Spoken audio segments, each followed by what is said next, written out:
Järgnevalt räägime sellest, kuidas on võimalik väljaprintimisel niimoodi sättida, et kui tabel on pikk ja väljaprintimisel läheb mitmele lehele, siis et igal lehel korratakse tiitelrida.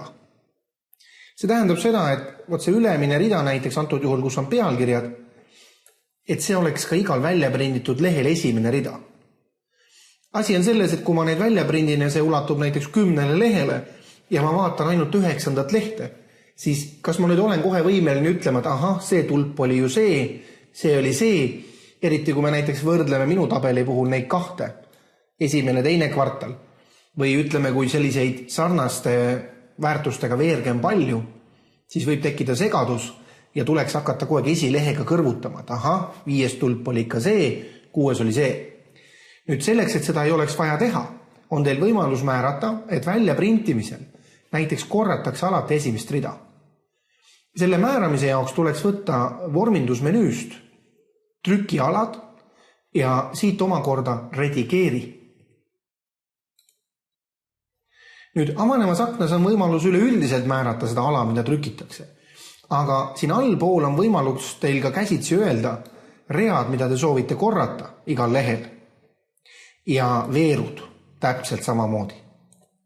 Mina toon teile näite ridade puhul, ehk siis ma valin siit, et on kasutaja määratud või lihtsam on alustada kohe siia näitamist.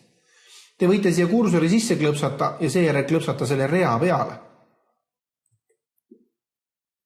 Kui te tahate mitu rida, siis märgitegi kohe mitu rida. Iire vasakut klahvi all hoides tahate ühte, klõpsate ühe rea peale. Siia peaks siis ilmuma $märk ja 1. See 1 ja $märk seal ees on sellepärast just, et see näitab, et see rida on lukus.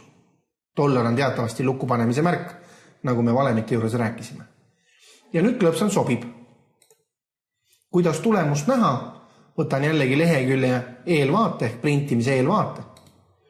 Ja vaadake, kui ma nüüd natuke suurendan, siis te näete, et esimesel lehel on ilusti olemas päiserida selle tabeli pealkirjadega. Ja nüüd, kui ma võtan järgmise lehe, siis ka siin on see rida olemas ja ka järgmisel ja niimoodi lõpuni välja. Ehk siis korratakse igal väljaprinditaval lehel just seda esimest rida. Ja kui ma soovin seda eemaldada, siis täpselt samamoodi võtan vormindusmenüüst valiku trükialad, redigeeri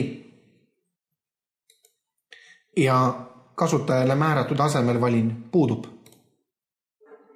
Sobib ja enam neid ridu siis üleval ei korrata.